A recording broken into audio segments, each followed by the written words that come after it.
G'day guys, back with the Outer Circle, and today I saw this, which is, dare I say, kind of interesting. So, they look to be doing a Warhammer Horus Heresy special event at Warhammer World. And not only that, they're bringing in a bunch of influencers and such to promo the event. Now, I put up a post on Facebook and one on YouTube just to talk about it with the community and just say, look, who would you like to see there?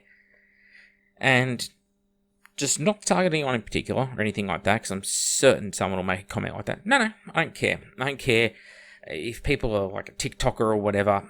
Doesn't faze me. I was just curious to see what the community wanted to see. And here's the thing. The community as it stands is not interested in any of the people going to this just about.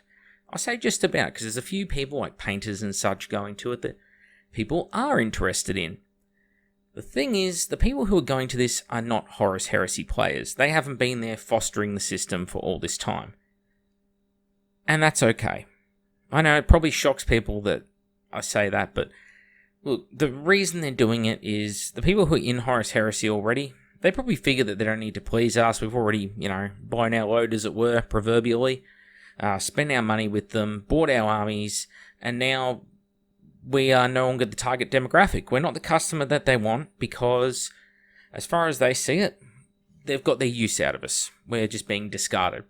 What they want is they want to pull in those other demographics, the Age of Sigmar players, the Warhammer 40,000 players. And so they're pulling out people from the community who are, I won't say toxic to the hobby or anything like that, because they're not. They are just not my type of hobbyists, because some of them are in it for different reasons. We'll leave it at that. And of course, what that means is they're appealing to that different demographic. So I guess it's that search for the old mythical wider audience that we always talk about. Hollywood has been down this route, and now Games Workshop's going down this route, where instead of appealing to the niche community that you have and giving them exactly what they want and allowing that community to naturally grow and thrive, they would rather cast aside the existing community and try and create an all-new, more inclusive one and try and pull more people in who initially aren't interested in the game. And on paper, it's a great idea because you go, oh geez, here's an untapped market. But often in reality, what you find is it pleases nobody because people come across the system in this case and they'll either love it, or they'll find that's just not for them. Like, it has some cool minis and stuff, but they're not interested in Horus Heresy. They prefer the mechanics of, say, 9th edition 40k.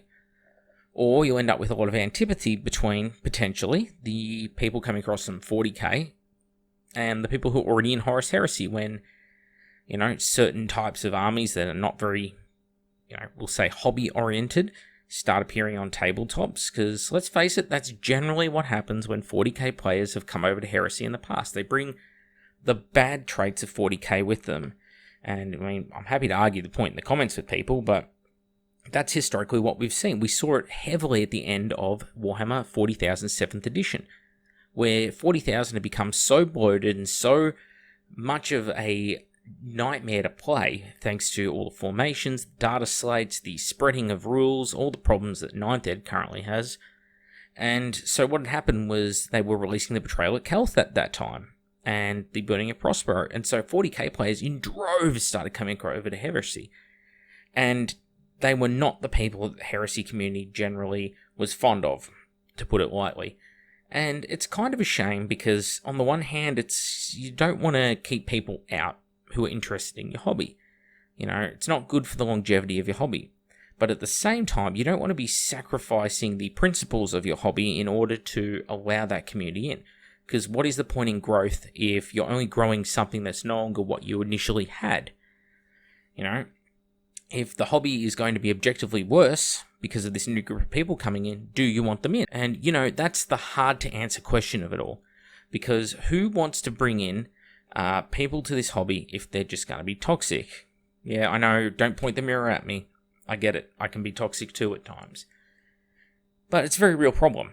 So now we have this situation where a bunch of influencers are going to come in. They're going to go to this thing in May to talk about the release in June.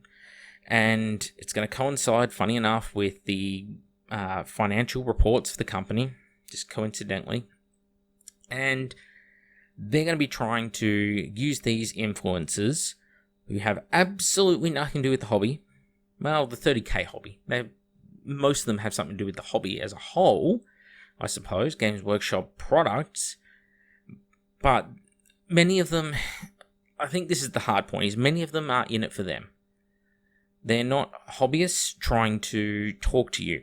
Like, there are certain people, on Facebook, on YouTube, on whatever platform, who they're just pure hobby, okay? And when you go to them, they are just going to give you hobby. That's all they care about.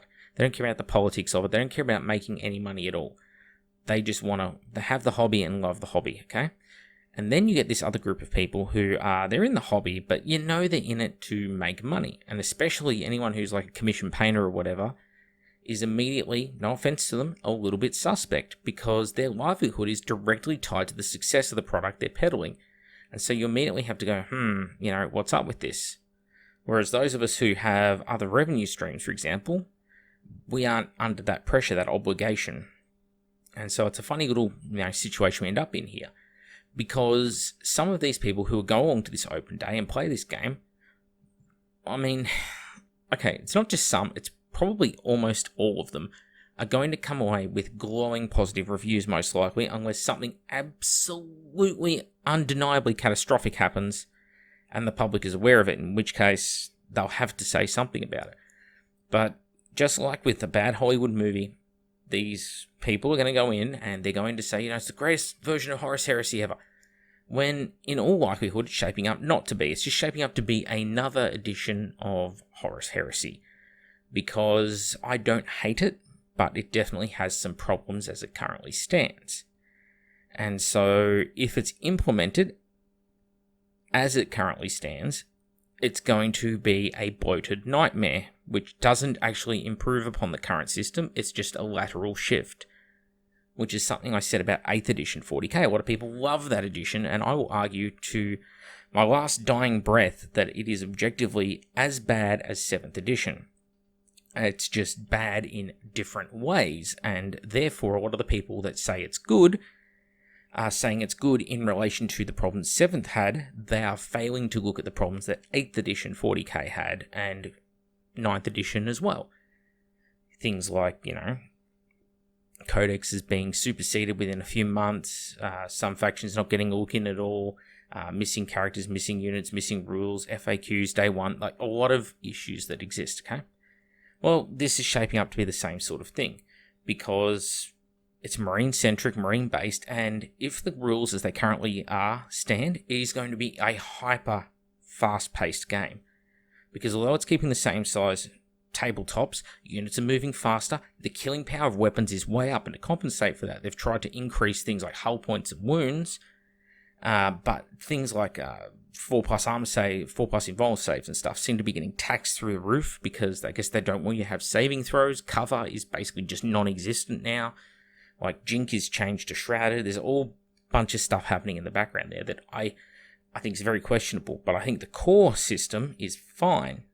And funny enough, that core system is mostly ported over from 7th edition 40k, which is mostly ported over from 6th edition 40k. So it'll be interesting to see how that pans out. And yeah, it'll also be interesting to see which particular community members are invited to this. Because like I said, there are certain painters and such that, I'd be cool with them going on there and talking about the models and stuff. But a lot of the people who go there have no idea about the heresy, the community, or the gameplay. And therefore, whatever they say is pretty much, I didn't want to swear, but we'll say fucking useless information. Because they just don't know. It'd be the same as if current me went and started doing a bunch of reviews of Middle-earth. I haven't played it in so long. I don't know the community anymore. My information is worthless if I was to do so. That's why I haven't touched Middle-earth in a couple of years now. Well, same thing with a lot of these influences are going along. So, end of the day, it's not all, don't be upset. Don't think it's all negative, it's all bad, everything's horrible, or anything like that. That's not what I'm saying at all. All I'm saying is, it'll be interesting to see who these community people are that are going, if they're actually any assistance to the community, having them there at all, or if they're really just there, which I think they are, and I think most of you listening also think they're just there for the marketing, and whatever they say is absolutely worthless to us, which, again, it's fine, because they're not trying to appeal to us. Games Workshop's trying to make money, they want to sell their product, and apparently times are hard over at Games Workshop. They're running on ivory back scratches and such, and so they're going to try and convince people who are currently balls deep in other game systems, or whatever the female equivalent of that is, to come across to the Horus Heresy and buy a bunch of Horus Heresy starter kits at $500 a pop, or whatever they work out to be, only for it to get dusty on the shelves because they realise they don't like the game system that they were told was awesome by these influencers. And that's my fear, that you have this sudden influx of people, and then you just have no retention of them, and it just kills that hype again. Games Workshop sees that the sales have declined, and then they stop support for another 5 years. That's my fear deep down. So people coming across to the hobby, fine. But are they good people, and will they stay? That's the questionable part. Anyway, that's all from me. I know it was a bit of a rambly episode, but it's a bit of a rambly topic. Hope you all got something out of it, and please, thoughts and feedback in the comments below, and I'll see you all on the next one.